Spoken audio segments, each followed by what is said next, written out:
and welcome to Conversations on Content. My name is James, and I help you to build the skills that you need to be successful on YouTube. Today, we are kind of celebrating. Earlier this week, we hit our 100 subscriber milestone on Wednesday. Thank you guys so much for helping us to get there. Everyone has been watching, everybody that's been supporting the channel. Today, we're going to talk about that journey. Because one of the most frustrating things you can do is to log into your YouTube channel and you open up, upload a new video, and crickets. There's nobody coming, and there's nobody watching your videos.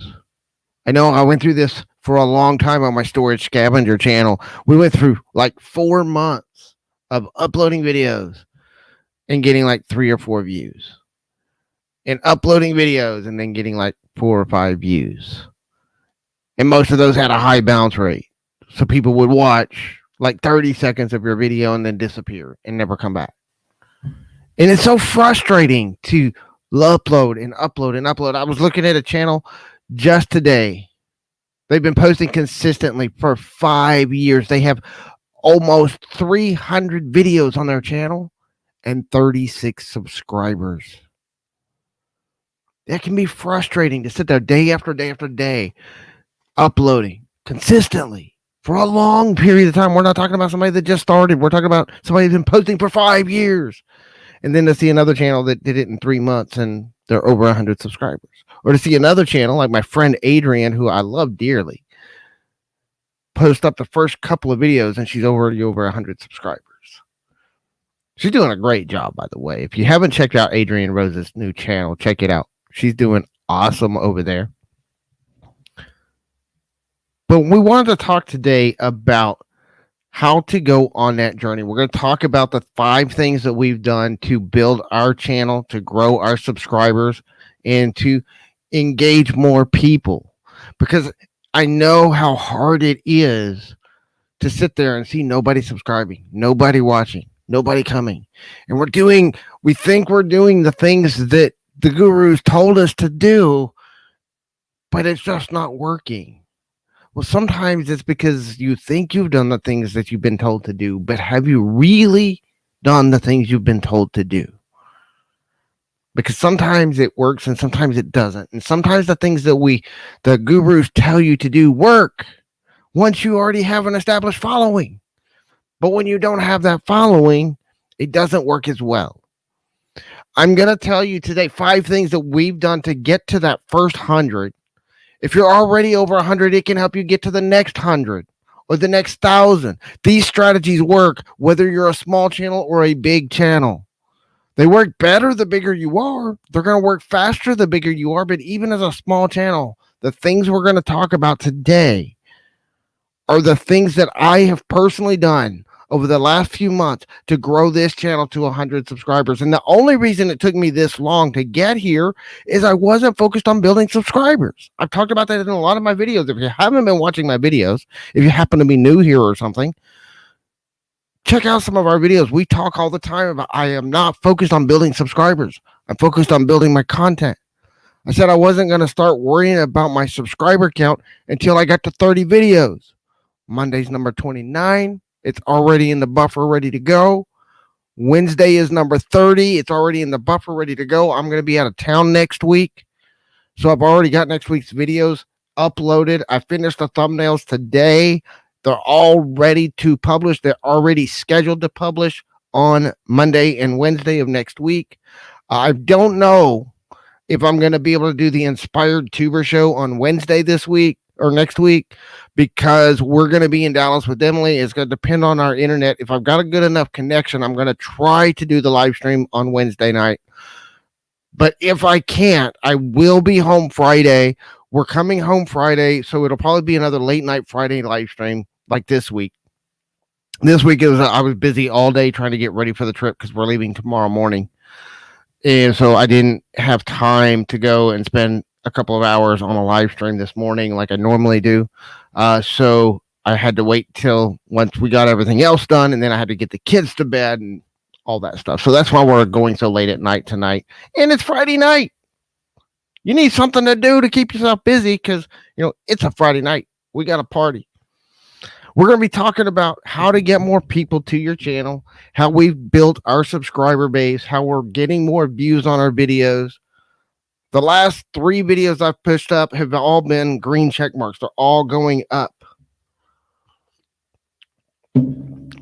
So that's a great thing. That means more and more people are interested in the content we're putting out. And I'm going to talk about 3 of the things that we've done personally to build our subscribers over the last few months. What are you doing to get subscribers on your channel? Leave me a comment below. If you're here on the live stream, leave us a chat. We're streaming right now to Twitter, Periscope, to YouTube, and to our Facebook page. So if you're on Facebook, give us a thumbs up. If you're on YouTube, give us a thumbs up. Let YouTube know that you're liking the content, because then they'll send out more notifications to let more people know that we're live. They might even recommend us to some people that have never heard of us before. We're talking about how to get your first 100 subscribers, or if you've already started, how to get your next 100 subscribers, because that's what we always want. Always be stepping to the next level. Now we're working on using the same strategies and ramping them up a little bit to get the next 100 subscribers, hopefully in less time than it took us to get the first 100 subscribers. And so this is one of the things I want you to think about when you're creating content, is your engagement. So we're going to start talking about getting subscribers. Now, we talk a lot about how subscribers are just a vanity metric. You don't need to focus on subscribers. You need to focus on viewers. And that's true. But subscribers help you do that if you build subscribers the right way. And that's what we're going to talk about. And we're going to talk about some of the ways that people get subscribers and what they call it that's not the right way. And we're going to talk about some of the ways that you can gain subscribers that is the right way, that gets people coming to watch your content. Because that's the number one thing. You want subscribers, but you want subscribers who are going to watch your videos, who are going to watch your live streams, who are going to share your videos. And we're going to talk about those things as we go through today. We're going to talk first about, kind of one of the simplest, most passive things you can do. And one of the first things, most passive things you can do is search engine optimization for YouTube and for Google. I get quite a bit of traffic. I'm getting about, it's not a huge percentage, but looking at my size, I'm getting about 10% of my traffic through Google search. 10%. As small of a channel as I am, that's actually pretty good, considering that it takes a lot of authority to rank in Google. So I'm getting Google traffic to my videos, as well as YouTube search traffic to my videos. Now, these can be helpful and not helpful at the same time. And I was watching a video earlier today by OM Video, and he made a really, really good point. And he was talking about SEO being a bad thing, because a lot of your people that are using search are using search to fix a specific problem. And the problem is they're trying to fix that problem, and they're going to search, they're going to find the solution to their problem. And as soon as they have the solution that they were searching for, they're gone to look for something else, or they've gone to apply what they just learned, and they leave. And subscribing and sticking around and watching and binge watching your content isn't necessarily the kind of thing that they're looking to do. But you can get a lot of views and a lot of subscribers through search engine optimization right here on YouTube. And you can get a lot of subscribers that way still. I get subscribers coming to my channel from videos that I've ranked in search. I also don't target. One of the things a lot of people do wrong with search engine optimization, well, there's a few. One, they don't pick specific keywords for specific videos. So I see a lot of gaming channels that do this. If you look at a lot of the gaming channels, they're like, every one of their titles is the same. It's like, playing Fortnite, come watch me, is their title. Every single time they go, and they're like, well, I targeted Fortnite as my keyword. Well, one, Fortnite is way too competitive of a keyword. And two, you don't want every single video to have the exact same title. You want different keywords. You want keywords. And if you're in the gaming niche, you want to find keywords that are relevant to what you did in the game that day. So this is where you think ahead. You're like, okay, we're going to be leveling up on Fortnite. This is the area we're going to be working in. So we're going to find those keywords. I used to play Final Fantasy 14. If I was playing Final Fantasy 14 and I was in my beginner levels, I might say, I'm come watch me play Ul'dah Paladin quest line. That way they would know exactly what they're going to see when they watch my video. They're not just going to see me playing Final Fantasy 14. They know I'm playing this part of the game. And if they're interested in watching me play that part of the game, then they would be interested. Now, I'm not running a gaming channel, but that's just an example that I know off the top of my head because I used to play that game.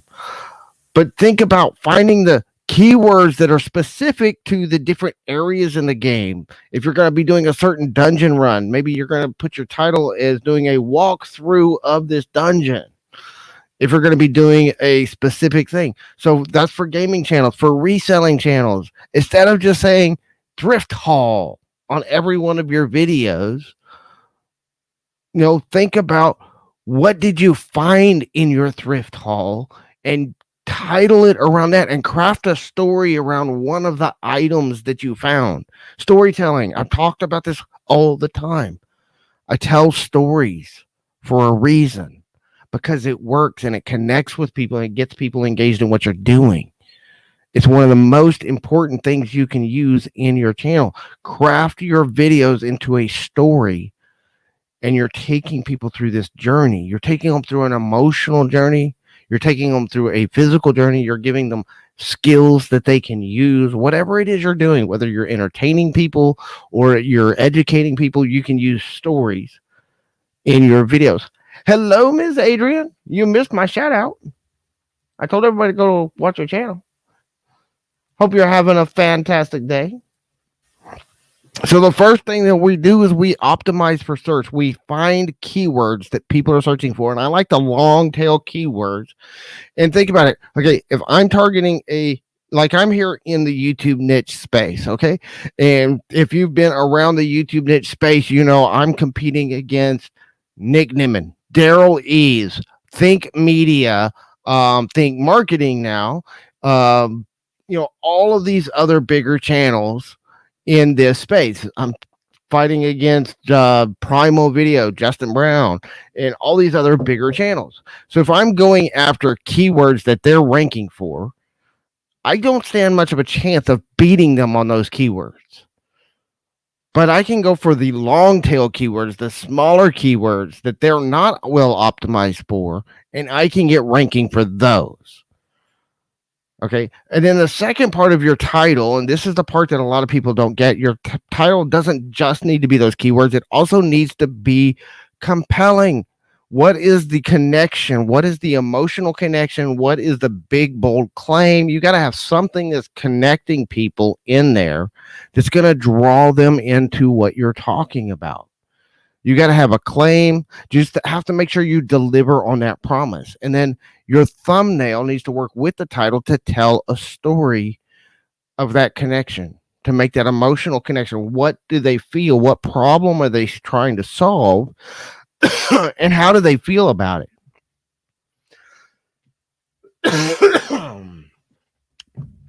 So search engine optimization is one of the biggest strategies that we've used to get more people into our channel.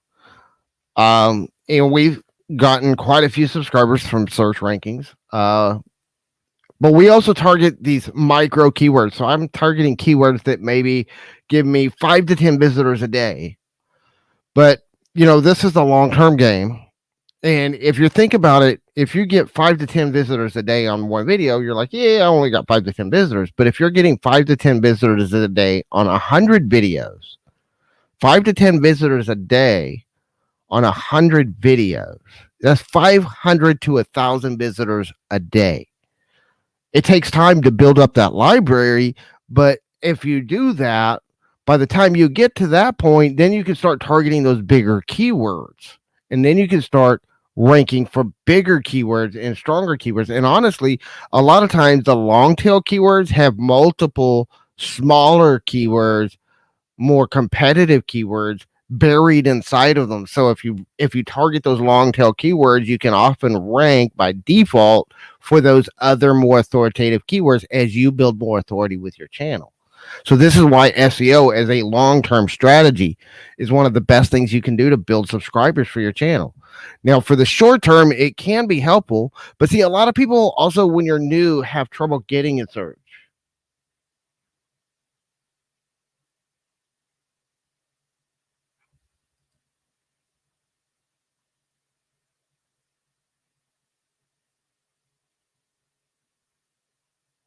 Well, Tommy, actually, I only have 3 how to grow videos on my channel right now.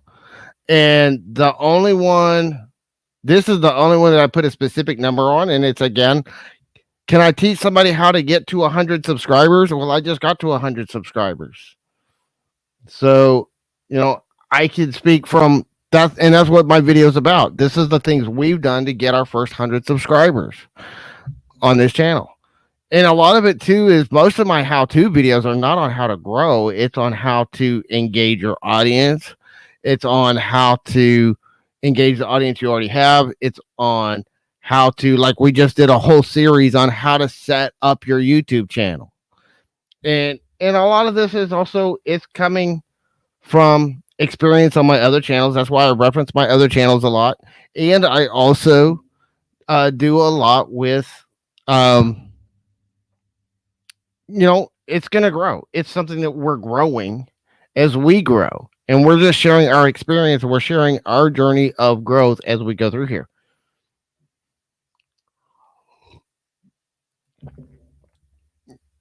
Yeah, and I have experience with the other channels that I've run. You got to realize this is not my first rodeo on YouTube. I've had over a dozen YouTube channels, and I've been on YouTube for 10 years. In different niches. This is just my first time going into how to do YouTube. And honestly, I've said this plenty of times. If I wasn't dividing my attention between 5 channels through the last half of the year, I probably would have grown a lot faster on this one. If I was focused.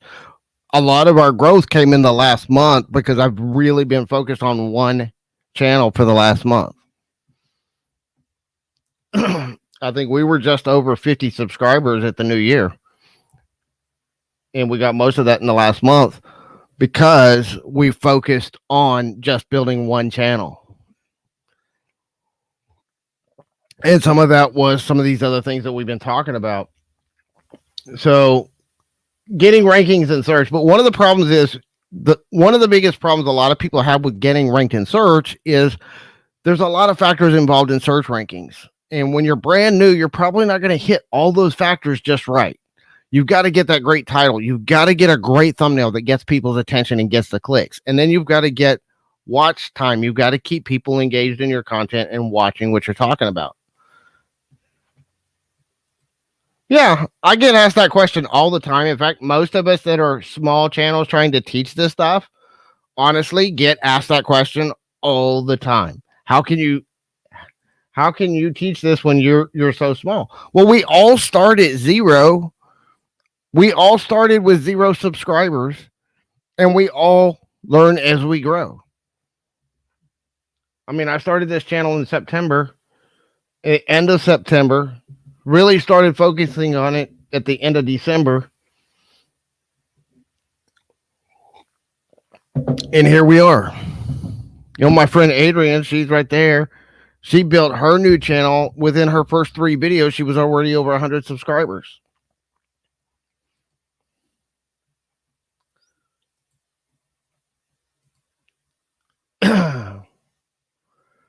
So we've been doing that. One of the things that we've done is vertical videos. Yeah. And most of my shorts, if you can look at my shorts, most of my shorts don't get tons and tons of views, but we've gotten a few subscribers through our shorts, mostly because most of our shorts haven't really done well on the short shelf, but I'm getting some traffic through recommended content. I'm getting some traffic through search with them. We're getting traffic from other sources on some of our shorts.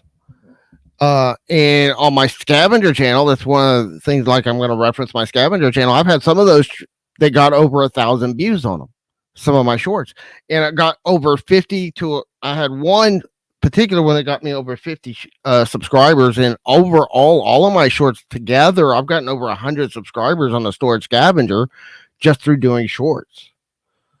I had another channel that very few people know about. I know Adrian's one of the few that found it. But I had another channel I did for about 3 weeks. It was just a testing some stuff I was doing. And in 3 weeks, I went from 3 subscribers to 199 subscribers on that channel, just doing shorts. And none of them had thousands of views. Most of them were like 200 views. I had a couple of them that got up to about 300 views, but they were getting subscribers. So I had some of them that were getting me 25, 30, 40 subscribers per video. Even though they were only getting a couple hundred views, they were converting really well to subscribers. So that's another thing, using those shorts. I haven't done as well with the shorts on this channel.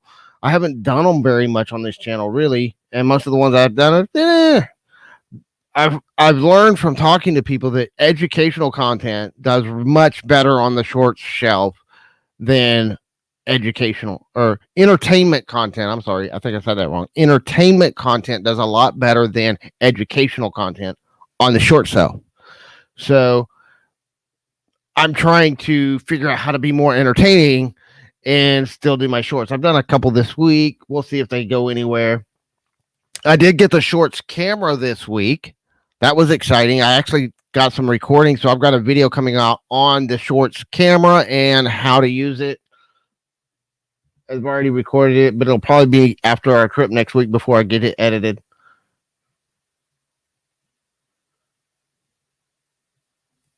That's awesome. Been doing your Friday lives and gained over 100 subs over the last 2 weeks. That's awesome, Tommy. And some people, it also depends on your niche. One of the reasons why it's harder for me in this niche, one, I didn't really niche it down. That's one of the things I've been dialing in my value proposition and kind of niching down my content.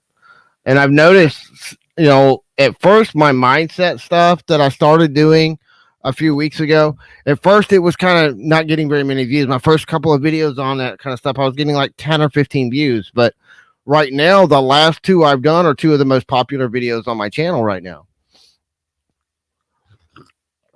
And they're both, I think they're getting some search traffic and some recommended traffic because they are still getting views every day.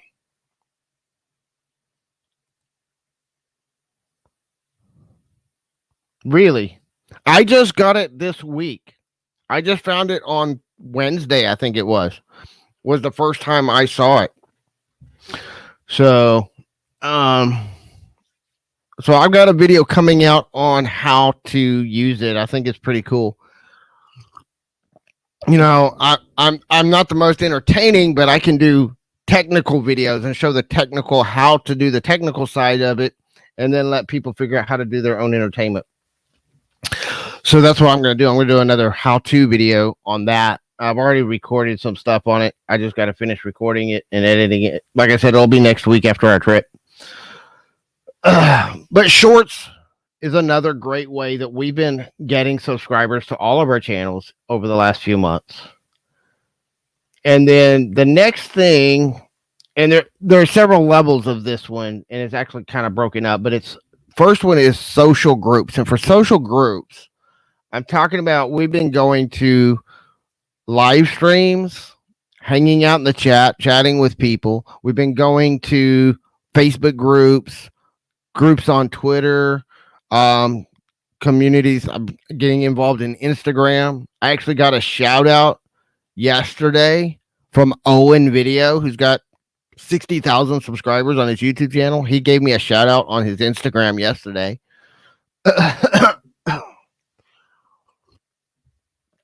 That was pretty cool.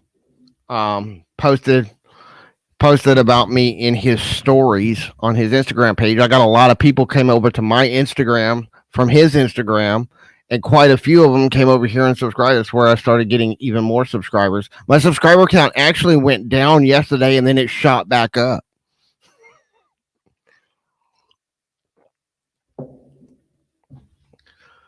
So, and that's the thing. You're going to lose subscribers. You're going to gain subscribers. You're going to have things like that happen that are going to help you engage more people. So that's pretty cool. But we've been getting involved in social groups. But a lot of people do social groups wrong. I've been going to social groups on Twitter or on Facebook and going in, and a lot of them don't even know I have a YouTube growth channel. But part of the reason why I go to a bunch of these groups is because I go in there and I answer people's questions. And sometimes I find questions and I create content around those questions. And then I want to getting more traffic through search and recommended and other people. And that's one of the things. Oh, really? Yeah, I've just recently, honestly, I've had Instagram, but I've just recently started kind of paying attention to it. So I'm trying to learn the ecosystem and learning how it works and building up my following over there. I get a little bit of traffic from Instagram, but not a huge amount. But it also just depends on how you approach it. So I'm trying some strategy things with Instagram, and I'm trying to do some things differently on Instagram this year. That's one of my goals, is to build up Instagram and see if I can make some stuff. I'm doing taking some of my shorts and turning them into Instagram reels and trying to try them out over there. I also started a TikTok, and we're putting some of our shorts over there, and a lot of them are doing better on TikTok than they are over here on YouTube. So that's a cool thing that we got going on. And we are driving some traffic from TikTok over here to our channel too. So that's one of the other things. We're getting some traffic from TikTok, Instagram, Facebook. We got people that we're chatting with all the time. And a lot of it's, one going into like the live streams and just answering people's questions. Like I go into Nick Nimmon's live stream and D Nimmon's live stream and Daniel Batal's live streams and all these other bigger channels. And I'm in there answering other people's questions, but I'm also just in there, talking to people and saying hi. And, we see some of the same people. I see, Paul Peck Drywall too. I say hi to him every time and see how he's doing. And I see Doug Hewson, and I talk to them, and I talk to Heidi from Costume Co. And, so we're building these relationships with the people in the community. And I've gotten quite a few of y'all have found me from me going into the YouTube channels of other people's channels and, being in their chat and just chatting. But then also the next one, which is kind of the next step up from the social, but it's collaboration. And part of that collaboration is getting up on the live streams. I haven't done it as much in this particular niche since I started this channel, but that's a lot of what we did to build a storage scavenger. And we're doing more of that on this channel. One of the things that I said when I first started this channel was I was going to get it to 30 videos before I started doing a lot of that on this channel, because I started doing it with, I had about 7 videos on the storage scavenger, and we honestly got a lot of dead subscribers, and we got a lot of people that came to our channel and left because there was no good content. It wasn't well optimized, and we didn't have everything in place to capture people and to keep people on our channel. And so because of that, when we did collaborations in those early days, we lost more traffic than we kept. So that's one of the things I've been working on, really focusing on with this channel, is getting everything lined up so that I can keep people watching my content for as long as I can and get people coming back for more and getting people interested in what we're talking about. And so that's what we've been doing. That's why we're building up the live stream shows. That's why we're building them into shows instead of just random hangouts, and building up these live streams into an actual show. One, even if I don't have that many people on the live, I've still got good replay value because I'm planning this content and I'm creating this content in a way that's going to get replay value and get people coming back, and people can watch it later. And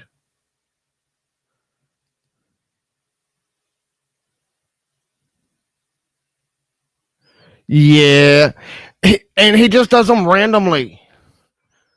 Yes, Daniel's been doing his members lives at 6 a.m., but not always, because I've seen him do them at like 7 o'clock at night too. So, I mean, but here lately, he's been doing them early in the morning, and he's doing them in the Facebook group. He's not doing them here on YouTube. He started doing them directly to the Facebook group. But he just started doing that like in the last couple of months. And he'll just go live and I'll just be like looking at my Facebook. Oh, Daniel's live. He didn't even announce he was doing a live stream today. So I couldn't plan for it. And sometimes I get to listen in and sometimes I don't. Aw. It's worth even the replay value on his live streams though, or I mean he's one of the ones that taught me to build my live streams into something that has replay value, and his live streams get really good replay value even on the channel reviews and stuff because of the way he does them. And I learn a lot from watching them. So that's one of the things that we've been doing. Dee's in Tommy and Tracy's live right now. Cool. Well, I guess that means he's not in mine. Aw. Yeah, we all love D. He's one of our favorites too.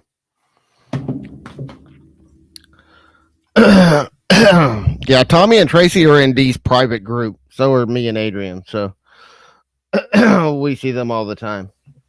But, you know, networking, collaborating with other people, you know, one of the biggest things that we've done, even on this channel, we did a couple of collaborations with Adrian, and that helped us to get more subscribers. That's one of the things that we've been doing. I've also been on several other channels. I've been on Brendan Sparks. I've been on his channel a couple of times, talking to him, talking to his viewers, and we didn't go up there and just, you know, tell people come subscribe to me. We got up there and, you know, shared, you know, what's working, what's not, answered people's questions, helped people where they were at.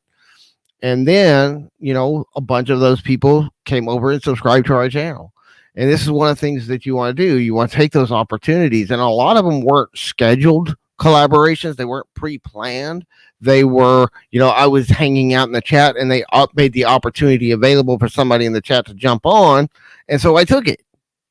And that's one of the things I did with Storage Scavenger too. That's one of the things I did to start this channel, you know, was in the reselling community on a lot of chats. And so I started going into some of the chats over there and talking to them about what we were doing and answer people's questions and helping people that were having questions about specifically their reselling channels. And because of that, we got a lot of resellers subscribed to us over here. So that, and that's okay. You know me, I got a squirrel brain. I'll get myself off track. So collaboration is one of the big things that we've done, collaborating with other people. And that's one of the things that we're going to be doing more of. And I said before, you know, I didn't want to start doing a lot of collaborations until we got to number 30 videos on our channel.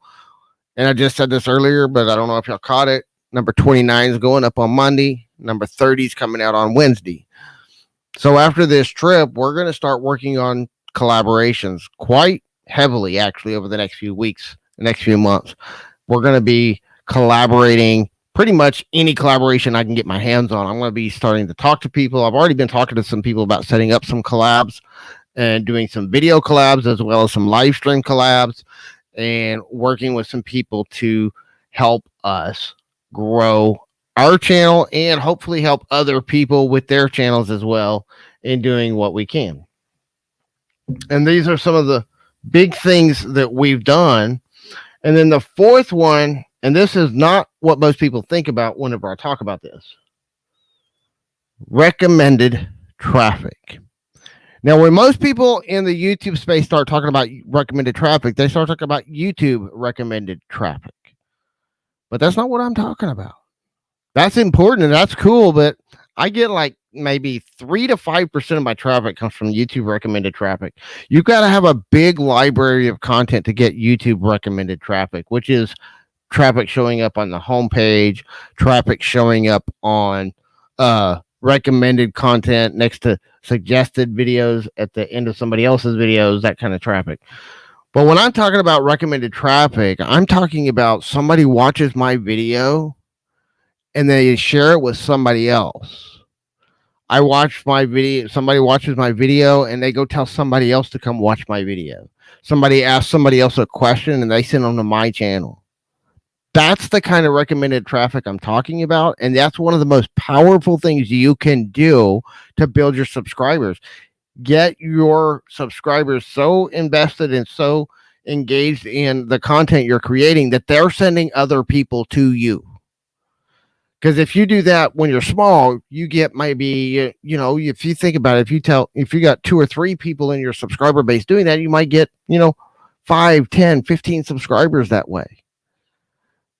And then you grow a little bit more and you get up to, 1,000 subscribers and you've got 100 people doing that.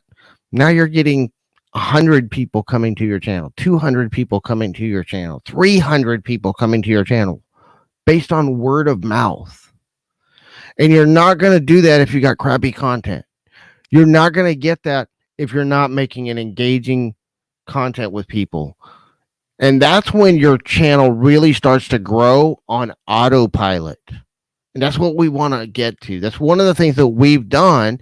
We've been engaging people. We've been talking to people. We've been helping people. And I've had several people that have commented and said, hey, so-and-so told me to come watch a video. I'm subscribing to your channel. And it's because we made a connection with people and we made an impact on people. And so they sent other people to our channel to watch our videos. It's one of the most powerful things you can do as a content creator is to get your audience sending people to you. So these are kind of the 5 things that we've done to get our first 100 subscribers. We're going to ramp up doing all 5 of these things to try to get our next 100 even faster. What are you doing to get more traffic to your channel? If you have any questions, leave them in the comments. For those of you on the live stream, leave us the questions in the chat. If there's anything else that you have, and it doesn't have to be about traffic, if you got any questions or any comments, or you want to have a discussion about something going on YouTube, feel free to put it in the chat. We're going to open it up to the audience at this time. We've been hanging out with a lot of different people, and nothing major going on in the news recently as far as YouTube's concerned, which is a change. It's a nice quiet moment for YouTube. Usually there's all kinds of chaos and controversy going on about something that YouTube said or done. I haven't really seen any this week. Got my coffee. Had to get a bigger cup because my coffee cups keep running dry. So, kind of late night. I'm guessing everybody's over at Tommy and Tracy's.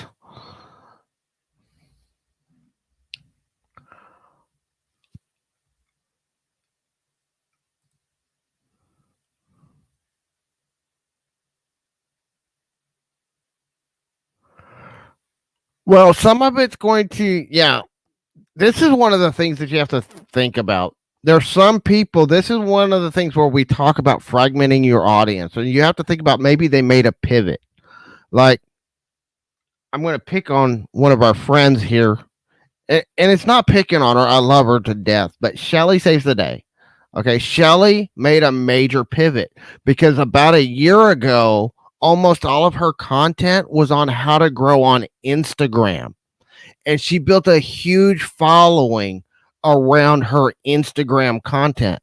But she hated doing the Instagram content, so she stopped doing it and she pivoted to YouTube stuff and more of the vertical video stuff.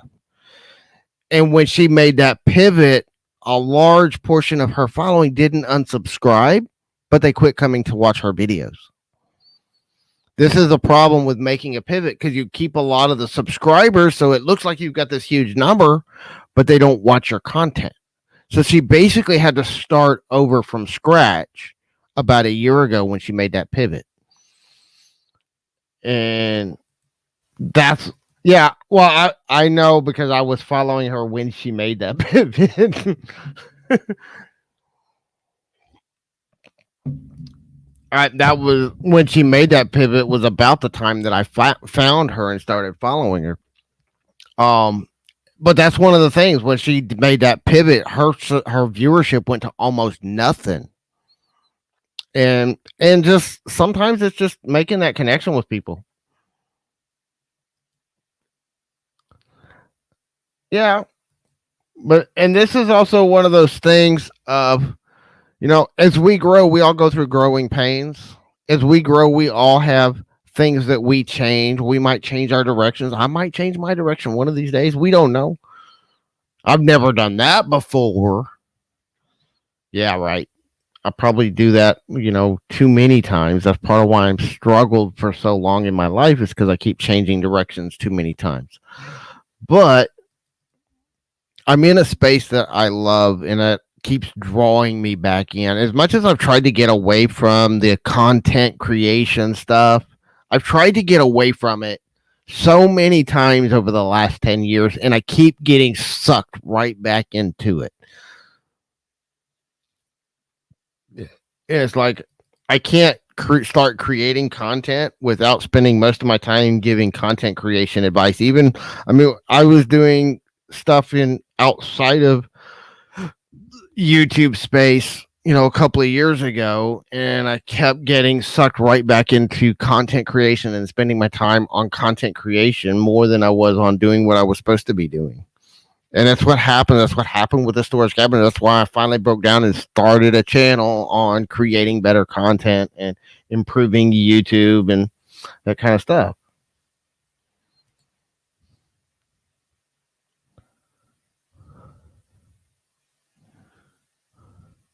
It's a pretty dreamy job. Yeah, and one of the things that I'm finding is I've started combining cross niching, taking two niches and kind of smashing them together. So I'm smashing my YouTube niche and my personal development, mindset, and spirituality niche and putting it into one kind of formula that kind of works with both. Because those are two things that have been like driving forces in my life for the last 30 years. Well, the mindset and the spirituality stuff has been a huge force in my life for like 30 years. And the YouTube stuff, well, the content creation stuff has been since about 2008. So, about a dozen years already. And so, that's like half my life almost. So it's been a huge part of my life. It's something I love talking about. I can sit here and talk about it for hours if I got people to talk about it with.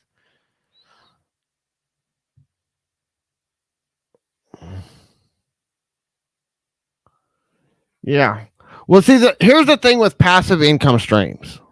And you see the hard work right now because you're in the hard work stage of it. The thing with passive income is one thing. There's no such thing as true passive income. It's always going to take some work. What makes it passive is it takes less work once you get it to a certain point. You're in the building phase. And when you're building the income streams, it takes a ton of work. But 90% of the work is done on the front end. And once you've built it up, it's just phenomenal. I did this with affiliate marketing 10 years ago. And it took 10 years after I stopped doing it for it to dry up. I mean, you got to realize I had commissions. I had products that I sold in 2009 that I was still getting commissions for last year that I sold as an affiliate. Over 10 years. And I was still getting commissions for it. Because that's where you get into the right kinds of products when you start getting into, this is why I do membership stuff like TubeBuddy, stuff like membership sites, things like that, because if the ones that do lifetime commissions, which means every time that customer pays their bill, you get a commission for the sale. If they ever upgrade their account, you get the commission for the upgrade. I like those kind of products as I only recommend people to products as an affiliate that I personally use myself, like TubeBuddy. I use TubeBuddy every single day. That's why I promote it as an affiliate.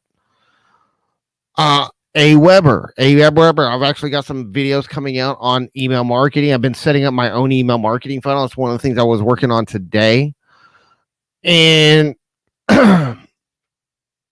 email marketing is something that I like to do. And I'm going to be promoting Aweber because Aweber is the service I use for my email list building. But they also pay lifetime commissions. So I get an upfront commission, and then every time somebody pays their monthly bill, I get that commission. So if they keep that email list service going for 20 years, I'll still get a paycheck from them for the next 20 years for that one sale.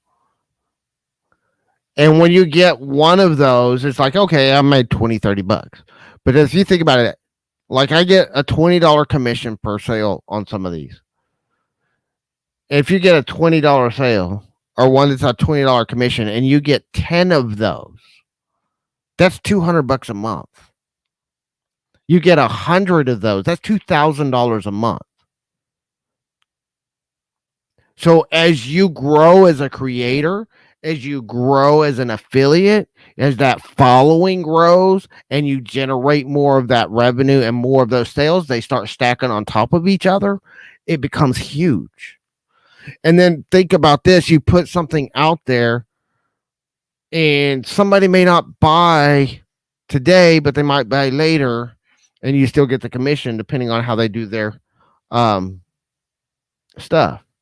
I promote free stuff. I send people to the free products. I got my friends over at Affiliarama, and that's where I learned affiliate marketing from. They've kind of fallen off the radar. They haven't kept up their stuff and haven't kept up with social media and all that stuff. But I've already been talking to them. They're trying to revamp some of their stuff and trying to revive some of their stuff. And they got some new programs coming out. And one of the things that I was doing is they have their premium membership where they have a whole suite of tools. And I have lifetime access to their premium membership because of some brand deals that we did several years ago. And that's one of the things. You can do brand deals that don't pay you a lot of money, but they give you lifetime access to their products and the upgrades of their products. And the savings in money on that makes it worth it. So I did a brand deal with them several years ago. I've got lifetime access to some of their premium products. And because of that, I've been chatting with them. I'm still active in their forum and in their community a little bit. And I actually it's one of the social communities. Forums are still out there, and I hang out on some of these forums. And like they do affiliate marketing. Well, I've recommended people to their free content on their channel or on their site for affiliate marketing. And then people got in there and they bought their premium product. And because I sent them to the free stuff through my affiliate link, they upgraded. I got the commissions. And I had like 10 people that were buying their premium products at one time at $20 a month. So I was getting paid $200 a month from them through their affiliate program for recommending people to their free content.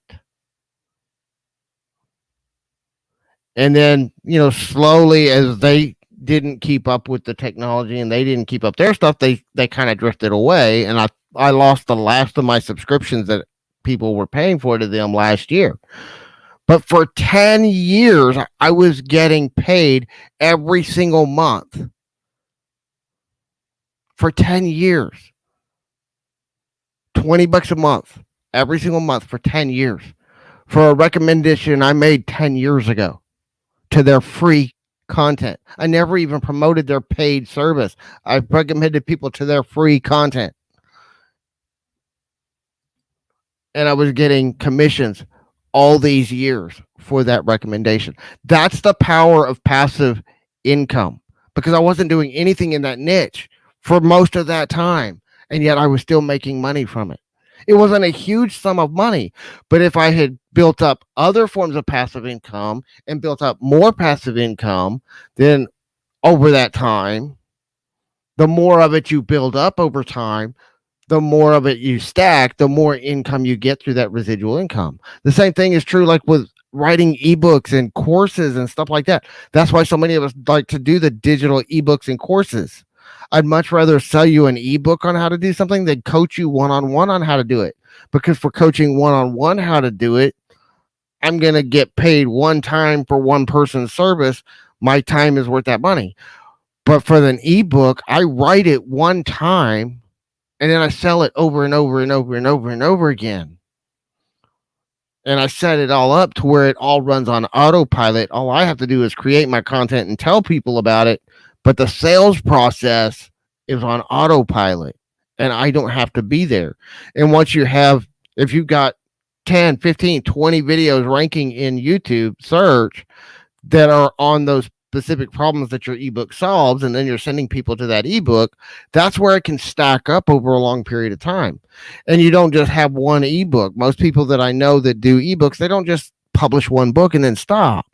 They publish multiple ebooks, they bundle them together, they put together courses, they put together higher ticket items that they can then sell on autopilot. I know people that are selling $1,000 courses that are all digital.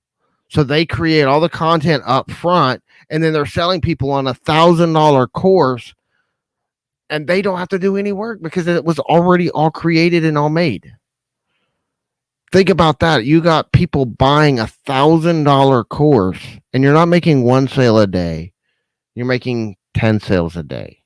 You're making 20 sales a day through automated systems that you don't even have to show up for. That's the passive income. But all the work is done on the front end. All the work is done. 90% of the work to manage those things is done on the front end when you're creating the products. But once you get through that point, you get it created, you get the sales copy in place, you get the funnel set up, you get it marketing going, and you get the sales started. Once it's all going, then it runs on autopilot. But it takes time to build all of it up. You've got to build up the authority. You've got to build up the expertise. You've got to build. And one of the funny things is people say, you need to build up your authority and expertise so you can create a product. But you know what? One of the fastest ways to build your authority and expertise is create a product and publish it. That's why I'm already working on an ebook. Because it doesn't even matter. You don't have to tell people how many sales of that product you made. Just the fact that you have a product with your name on it that's on this particular topic, automatically in people's minds, it's a psychology thing. You got to realize authority is more perception than reality. And you can have the experience and not have the authority because you don't portray the experience in a way that people judge as being authoritative. But having your name saying, hey, this is James and he's the optimization funnel author. He is an expert on YouTube optimization. I'm not, but it lends that authority because I created a product on it. So all of a sudden now I become an authority figure on that topic because I created a product about how to do it.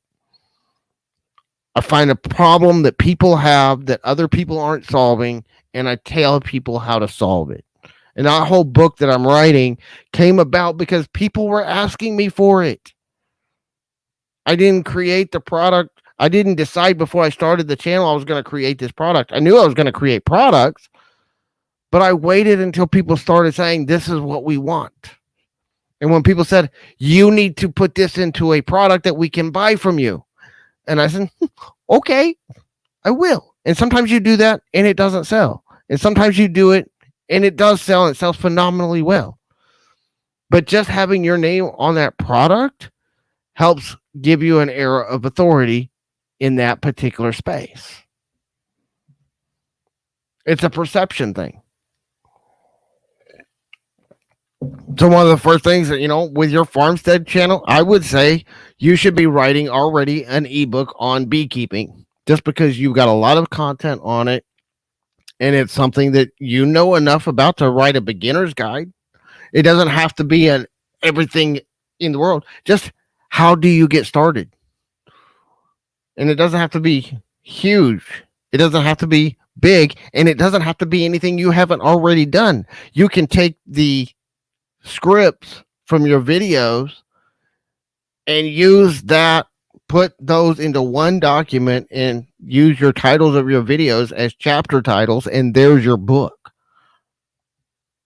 That's kind of the point of the video I did the other day about creating a product. It's so easy if you're creating videos because your outline for your videos becomes the outline for your book.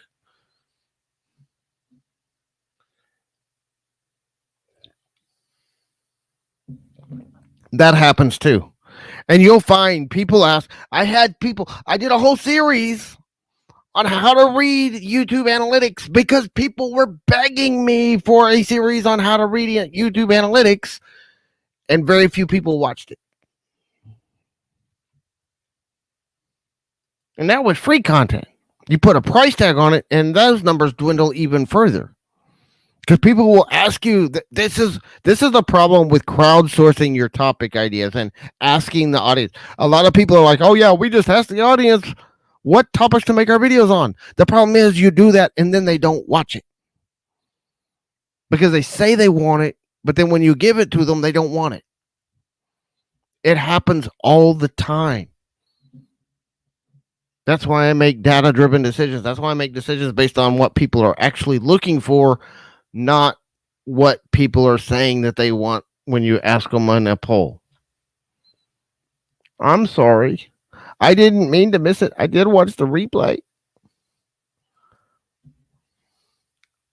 I love the thumbnail, though. That look on his face was spot on. I love that thumbnail.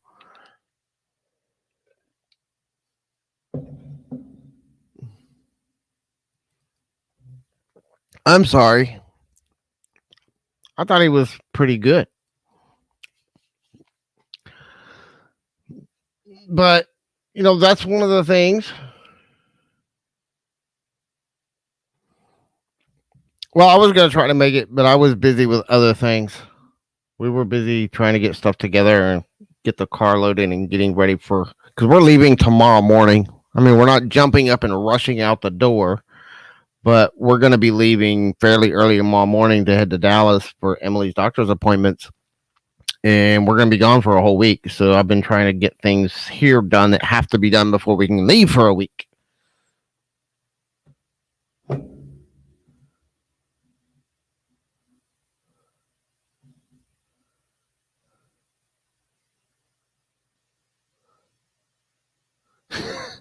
Hey, that happened when Jessica and I first started doing lives together on the Storage Scavenger. It was kind of awkward at first.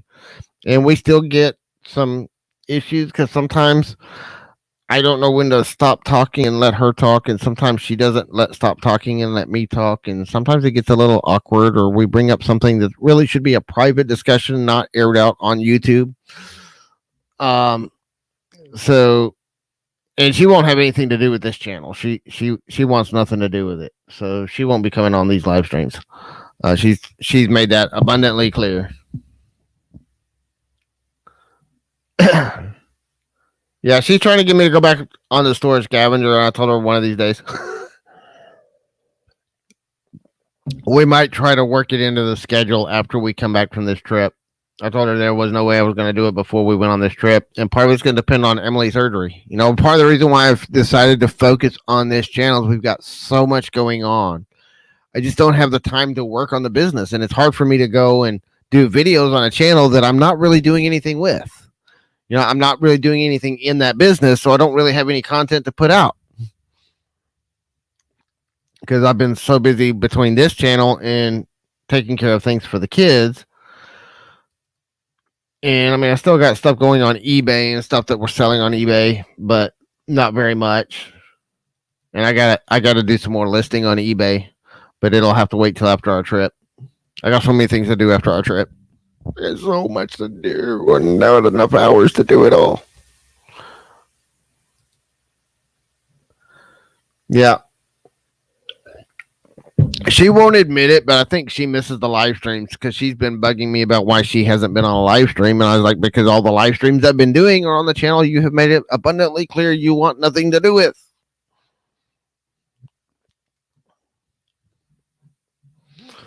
So, but I'm trying to get her. Oh, I've been writing a lot of stuff down. I've got lists and lists and lists. The problem is that the lists are so long and more gets added to them than taken off of them. So that makes things a little bit difficult.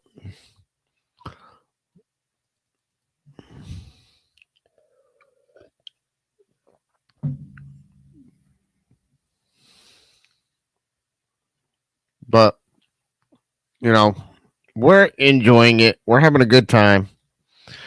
And we've been getting, a lot of things going here and there. We're slowly moving things forward. Here, it's my show. You can't have it. See, and that's one of the things I have trouble sharing my show. But actually, I need to do more sharing on my show because one of the things that I'm wanting to do with this particular show, and it's part of where I was talking about doing more collaborations. One of the things I want to do with this show is at least once a month bringing on a guest and start doing more guests. At least once a month, maybe twice a month. I don't want to turn the whole show into an interview show, but I do want to be doing some interviews and some guests and talking to some other people about, other people's perspectives on different things on YouTube and really make it what my entire plan of this show, which is conversations on content. And it's hard to have conversations on content whenever I'm up here by myself all the time.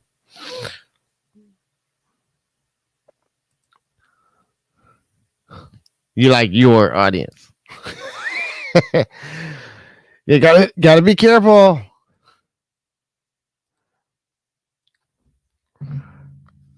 But what part of the reason I titled the show Conversations on Content, it's been in my plan from day one to start doing conversations with some other creators and other YouTubers and other YouTube experts and having some conversations. And I don't want it to all just be experts either. I don't want it, I'd love to have Dee come on. I'd love to have Daniel come on, Shelly. But I'm also wanting to get, some other channels that aren't necessarily in the YouTube creator space, but that are doing successful things on their channels and talking to them about, what's working for them and having conversations with just regular creators that aren't in it for the YouTube guru space and try to just have some of those conversations with people and talk about what's working and what's not and what people are experiencing in other niches and other things. But, there's also the whole, I think that would be great content. This is part of the thing, and it's part of the thing with doing collaborations. I can see how that could be really, really beneficial to me. And I can see how it could be really beneficial to my audience to see other channels coming up here and talking about, what's working for them. But every collaboration has to go both ways. So what's in it for them to get in front of my audience that's not relevant to their niche? So whenever you start going to channels that are outside the YouTube growth space to do interviews on a YouTube growth channel, then you have to start thinking about what's in it for them and what can't, because they can provide a lot of value to your channel, but what are you providing to them that they can take back to their channel? so that's the catch on getting people to come on. I haven't figured out how to do that and provide them some value at the same time for coming onto my show. And it's like Dee, that's one of the things that Dee was talking about the other day. He doesn't go on other people's live streams that don't have something relevant to their niche. Like, he can go on Tommy and Tracy's because there's a lot of people at Tommy and Tracy's that are also running YouTube channels. And a lot of them are running YouTube channels on their phones, which means that's right up Dee's alley. So he's a perfect guest to have on their channel because, he can communicate with those people. But for me to have somebody that's, say, a gamer coming onto my channel and talking about their gaming channel, I could think that could be relevant to my audience, but what can they take back to their channel? Because my audience probably isn't going to be interested in their gaming because we're not in the same niche. Yeah, there might be a few, but not that many.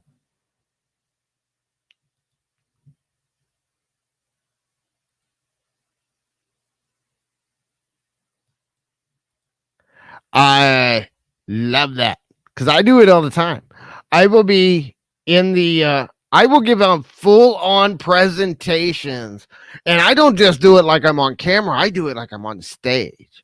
So I'll be walking across the stage and giving a presentation to an audience, and I'm in my front yard. All the neighbors look at me like I'm crazy.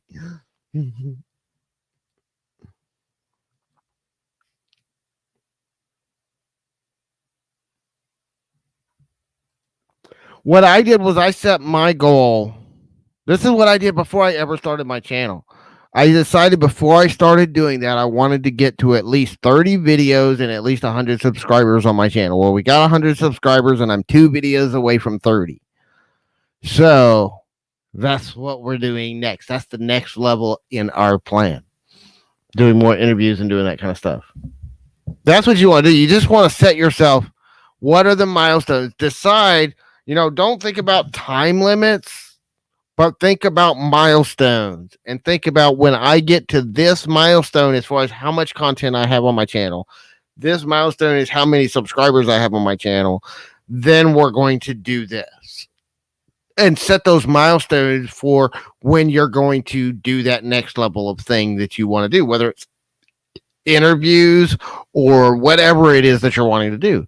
Like you're at a point right now, I think it would be awesome for you to start doing interviews with a Farmstead Smith community, start bringing on other Farmstead channels. But like you said, it's your show and you don't want to give up that control. But yeah, I think you're in a perfect position with that niche that you can start doing that right now with that channel.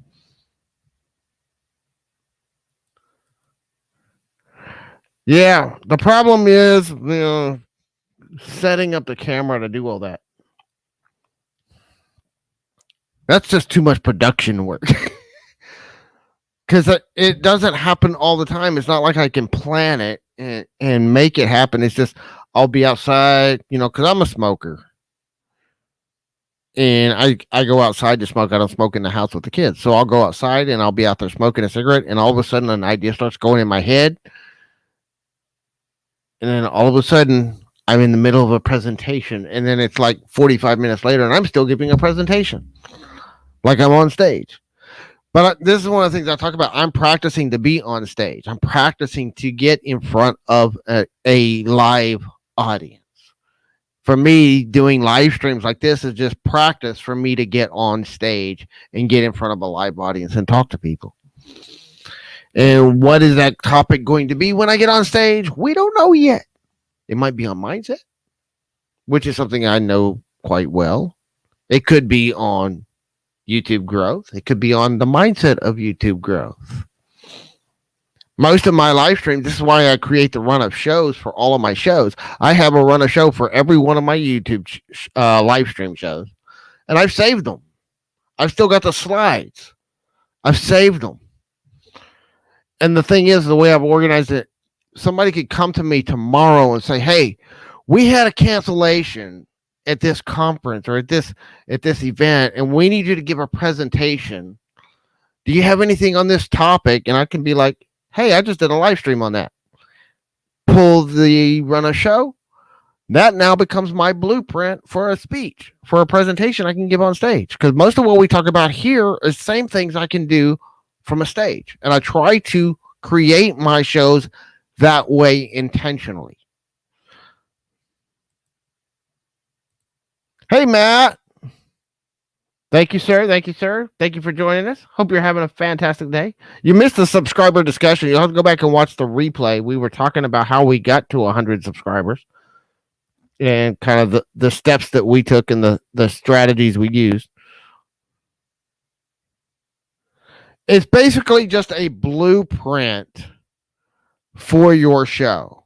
So my run of show is basically just a blueprint for the show. So it's basically, I've got the title, I've got the keyword, and then I've got, this is my opening statement. This is going to be my opening hook that we're going to talk about. This is going to be the question of the day. And then these are the opening statements I'm going to make. Why is it important? And a couple of bullet points about why it's important. Mine's just really a bullet point list. It's just basically an outline.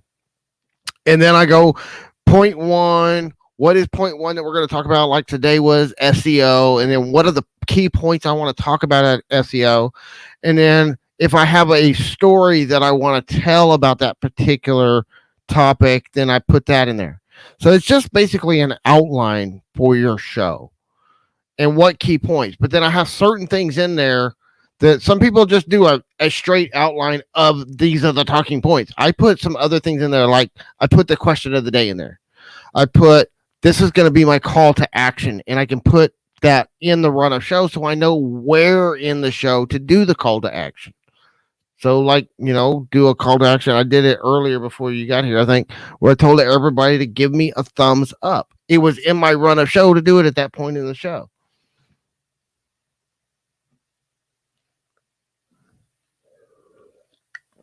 And if you're coming in, whether you're watching this live or on the replay, and you haven't already, give the show a thumbs up. This lets YouTube know that we are doing something people enjoy. Yeah, I'll do some content on it. And I actually have it in some of my stuff I'm writing too.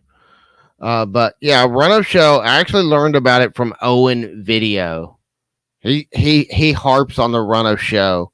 And it just helps you to organize your live stream in a way that gets better replay value. And that's what it's all about. It's about getting replay value out of your live streams so that it's not just something you do live. That's why, I can do a live stream and I can get 2 or 3 people come to the live stream, and it doesn't really matter to me because I know I'm going to get more views on the replay. And people are going to still be engaged. And people aren't going to sit in a live stream replay generally for 2 or 3 hours. But then it also means I can break that live stream up into clips, into videos that I can put on my clips channel.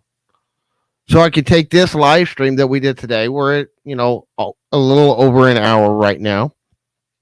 And we could take this and break it up into 10-minute clips that we could put on the clips channel and drive people back to the main show.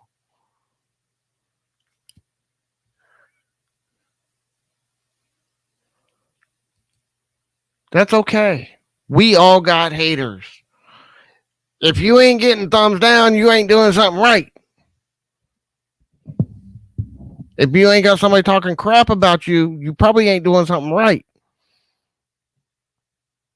That means you're playing it safe. You're playing it too easy. You're playing too nice. And when you do that, you fail. You kind of got to get controversial and polarize people. It's one of the key things of driving engagement.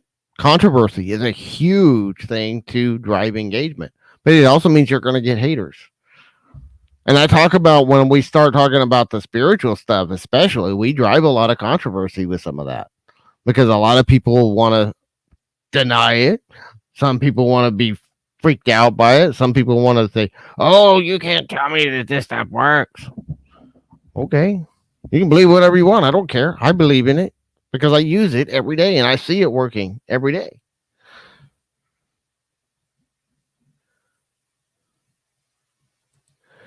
You can be nice and still get people to dislike you. It just happens. See, we all need more thumbs down. I get thumbs down all the time. It's okay. I'm not worried about it. It's still engagement to YouTube on the post. If people are clicking that thumbs up or thumbs down, I don't care because YouTube sees it as engagement on the content.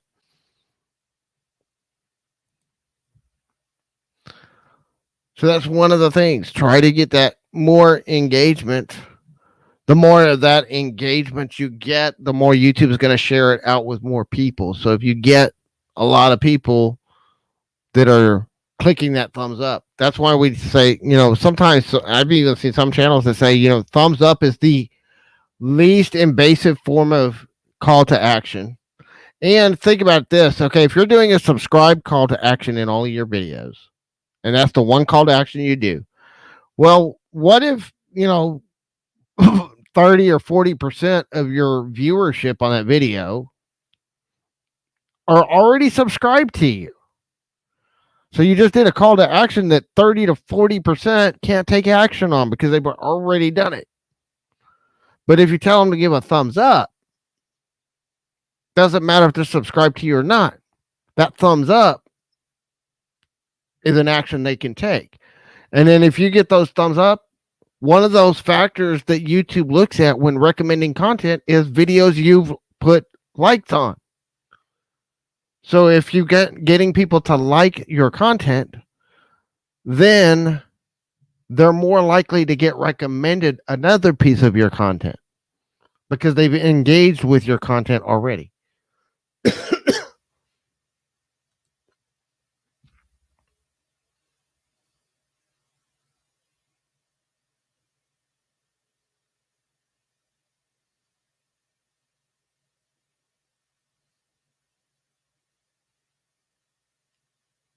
There's people that'll dislike anything. And they don't even, I mean, if you look at it, look at D's show. He's got like 3 or 4 thumbs down before he even starts the show. They don't even know what he's going to talk about. And they're already hitting the thumbs down. There's people that hit it just to hit it. That's why you don't worry about it. That says more about them than it does about you.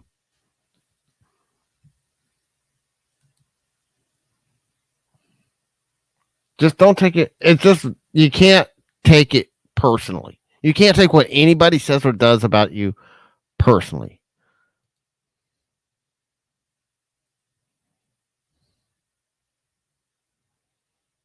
Yeah. Put that call to action in there to get thumbs up. Who was it? Nate from Channel Makers was talking about that in one of his videos. He stopped doing subscribe call to actions and instead started telling people to give him a thumbs up. And because of that, they started getting more engagement cues on their videos because more people could thumbs up than could subscribe.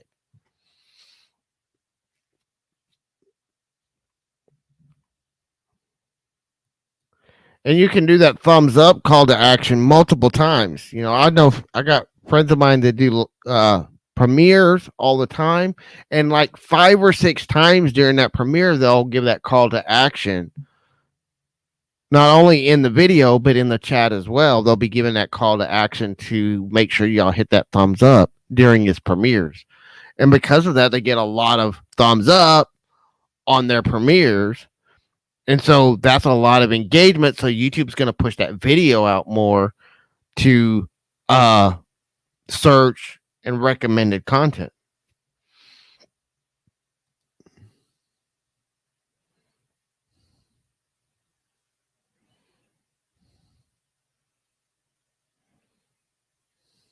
Yeah, I don't do, honestly, I don't even do thumbs down. If I just don't like a video, I'll leave.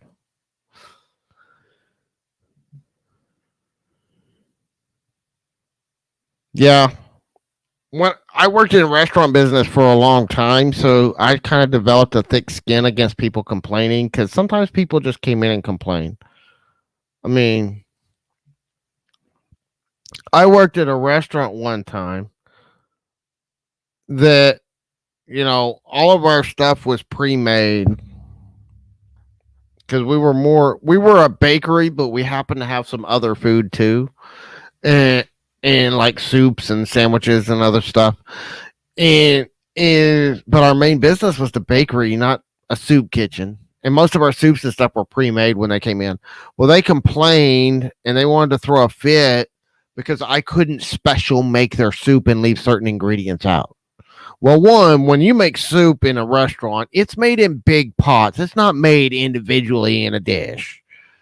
And 2, we didn't even make it in the store. I didn't even have the supplies to make it in the store, and I kept trying to explain it to her, and she just got more and more pissed off and complained to my manager because I was uncooperative. And she just went off. She was a Karen. We didn't call them Karens back then, but she was a Karen. And that's what happens. I mean, I developed, because of having to deal with that kind of stuff day in and day out in the restaurant business, it's just something that I don't even think about it nowadays.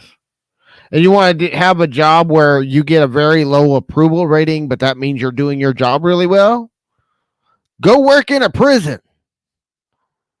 I worked in a prison for 6 years. Very few of my customers, the inmates, approved of how I did my job. But that usually meant I was doing my job right.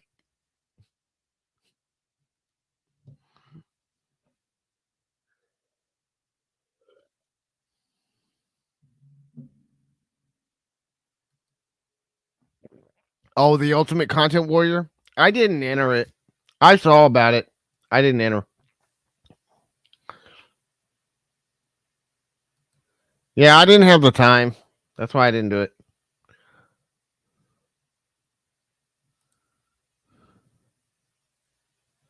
The service industry is tough. The prison system is tough. Even a minimum security prison, that was one of the worst. I mean, I learned a lot of valuable skills working in the prison, and it was an experience that I needed. I gained a lot of maturity from working in there. I gained a lot of self-confidence from working in there that I didn't have before. And I learned a lot of things about myself working in that environment that I would have never learned working somewhere else. So it was 6 years of my life well spent, and I don't regret it, but it was the worst job I've ever had in my life. And I hated almost every minute of it. And that's not a very good attitude to have when you're the security supervisor and leading the team. And that's part of why I left, and left it kind of abruptly. When I realized, and I started really looking into myself and the fact that the reselling business was picking up, and we were at a point financially where it was rough, but we were at a point where I could afford to leave.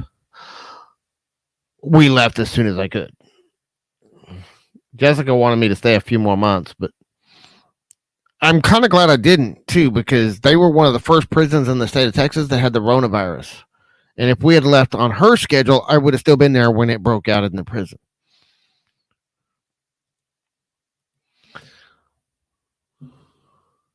Working at the clothing store. I never worked in a clothing store. I never worked in that kind of a job. But I've had a lot of jobs. I was an over-the-road truck driver for a year and a half. Worked for 48 states, plus drove into Canada several times. So I drove all over the continental United States. That job sucked. 6 to 8 weeks out, come home for like 2 days, and then I'm back out for another 6 to 8 weeks. No life. Your life is that truck. That sucked. Made decent money. I mean, we made good money as a truck driver, but you're always working. Like from the time you get up to the time you go to bed, you got like all day. You just run. You shut down for your 8-hour break, and 8 hours from the time you turn off the truck till the time you pull out. So during that 8 hours, you've got to eat, shower, exercise, try to get a couple hours of sleep, get up, eat breakfast, wake yourself up, and then you're back on the road within 8 hours from the time you stop the truck.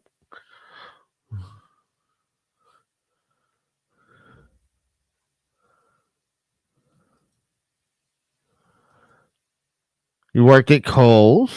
That's cool. Yeah, I know some people that love those kind of jobs. I couldn't stand it, probably. I wouldn't be very good at it. But I don't like clothes. I'm not a shopper. I hate shopping. For me, if I never had to go shopping again, I would be perfectly fine. Jessica loves shopping. Even if she's not buying, she just likes to go and look. And when we go shopping, she wants to look at every single thing in the store. And I'm like, 5 minutes after we get there, I'm like, okay, are we going to go? She hates going shopping with me because within 5 minutes of being there, I'm ready to get out. I can do all of my shopping in about 10 minutes and have everything I need to survive for the next 6 months.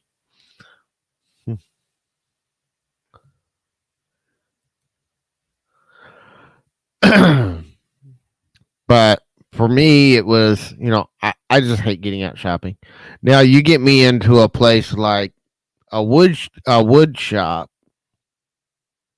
I could spend hours in a wood shop going through everything. So you just got to get something that's the only shopping I like to do is something I'm interested in. But I don't like going to the wood shops because I usually either don't have the money for the stuff that I want, or I wind up spending money that I shouldn't be spending to get the stuff that I want. We don't need to pay the mortgage this month. I can buy this $700 tool that I'll use like 3 times and then it'll sit in my shop and never get used again. Yes, I would do stuff like that. This is why I stay out. Self-discipline. The best way to not spend money you don't have to spend is don't go shopping.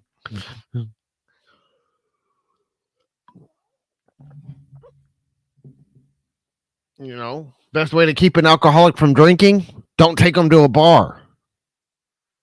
I like to spend money when I'm in the right environment. The problem is, if you get me in that environment, I'm going to spend money. Yeah, I went to the woodcraft shop about a year and a half ago. Fell in love with all this stuff. Bought all this stuff. And we had plans to use it. And guess what? It's all still sitting in the shop. I haven't touched it since we bought it. I got some curly maple. I got some quilted maple. It's some gorgeous wood. And I had these plans to build some stuff out of it. And I've been so busy with my YouTube and everything else and the kids and with Jessica being sick all year, I haven't touched it. It's just sitting there, collecting dust.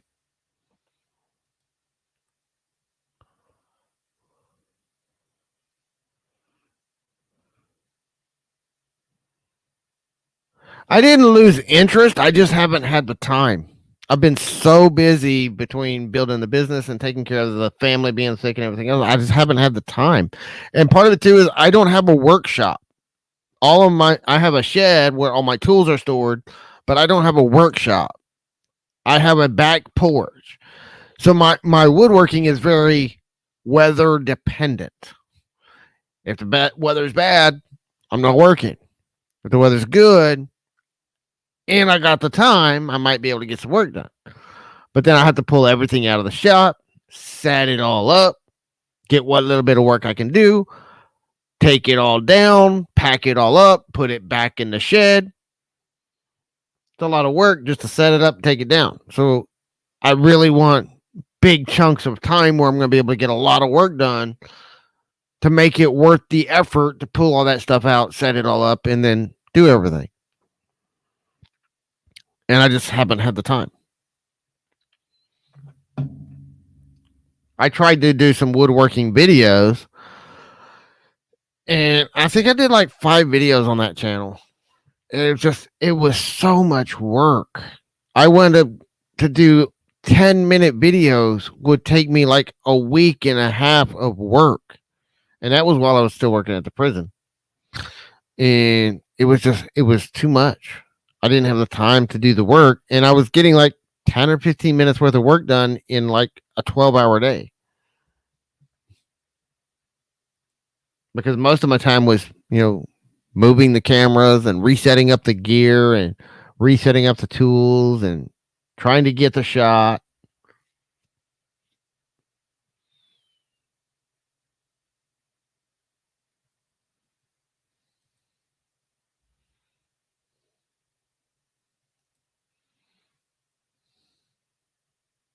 Yeah.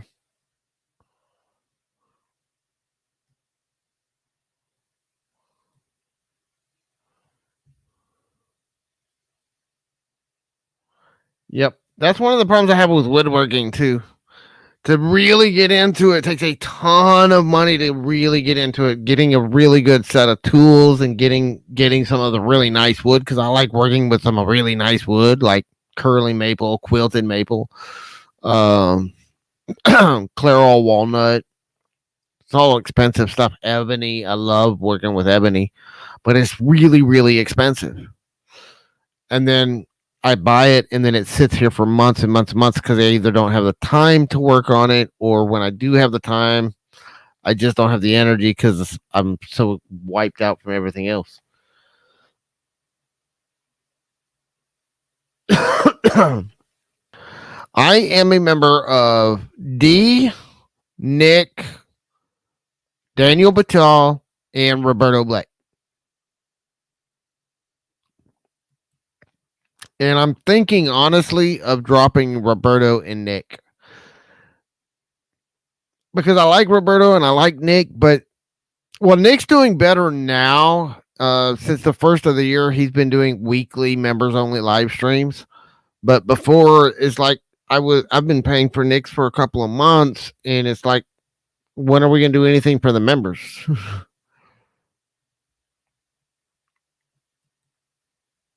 Yeah, I know you dropped Nick's. It hasn't really changed. Have they kicked you out of the group yet, or are you still in the group? Because I don't think they're checking to see if you're still members.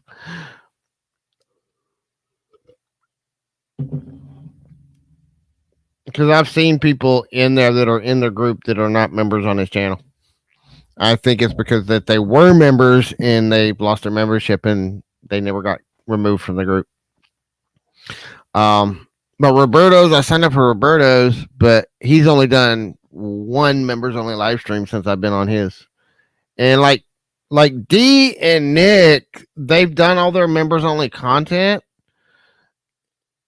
And one of the things with like D and Daniel is they have playlists set up for their members only content. So you can find their members only content and watch the replays. Daniel sends people, I mean, he links to it all over his Facebook page. So you can find that members only content. Nick's, I can't find his members only content. If I don't catch it live, it disappears. Same with Roberto's. I can't find most of his members only content. He talks about having a bunch of members only content, but I can't find it. It's not linked to anywhere that it's easy for the members that are new, that are joining, to find. It's just not well set up and run, in my opinion. I love the way Daniel runs his. Daniel and D, I think, are two of the, I get the most value out of D and Daniel's memberships. That's why those are the two I won't drop.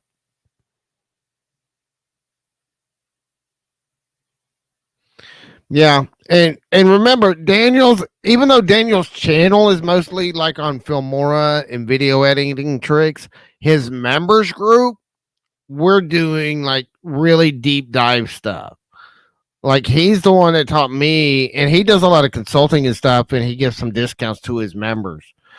And if you get his discount for being a member on his channel, and you get the discount which he stacks for being a TubeBuddy member, you can get some really great discounts on his consulting. And he does some consulting for really, really cheap for his members who also are TubeBuddy members. And he goes really deep into stuff.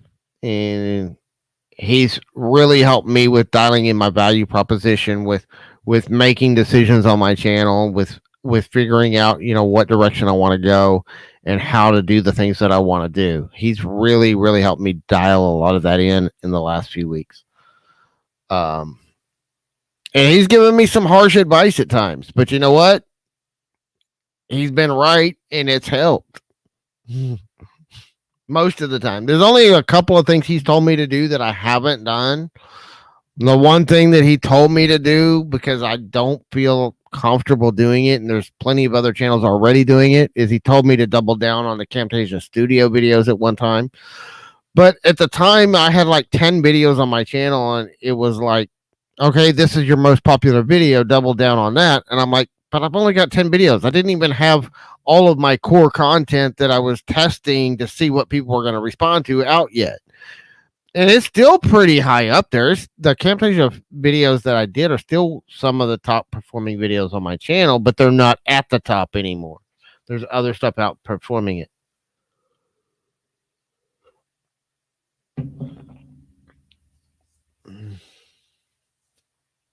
Shelly saves the day. She's also vertical video vixen. She's got like 8 YouTube channels. And she's one that we talked about a little bit earlier. Shelly has over 30,000 subscribers, but she has a very inactive subscribership. She doesn't have a whole lot of her subscribers that watch her videos. And part of that's because she built a huge following teaching Instagram tricks and how to build on Instagram. And then she pivoted to teaching how to do YouTube stuff. And because since she made that pivot, she's lost a lot of her viewership. So she's got a bunch of dead subscribers that don't watch her channel, even though she's got over 30,000 subscribers.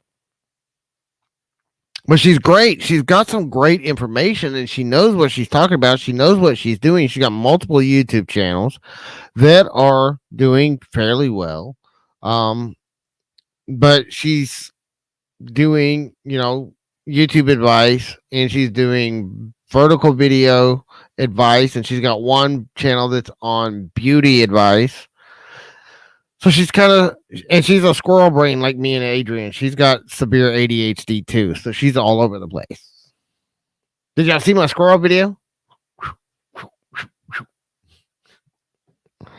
My attempt at a funny short. A few people thought it was funny, but evidently some people didn't.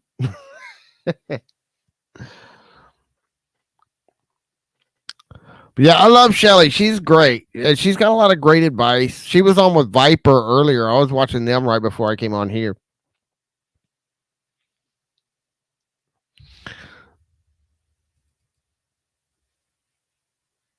So anyway, it's been almost 2 hours since we went live, and it is after midnight, and I've got to get up and drive to Dallas tomorrow. So you guys have a great time. Have a great weekend. Be safe.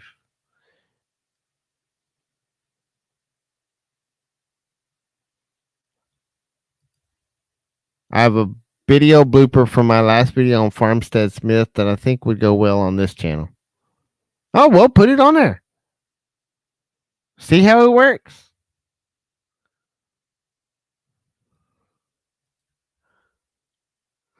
So anyway, just remember progress is more important than perfection. And be better today than you were yesterday. If you keep doing that, you're going to succeed on YouTube. Y'all have a fantastic day. We'll see you next week.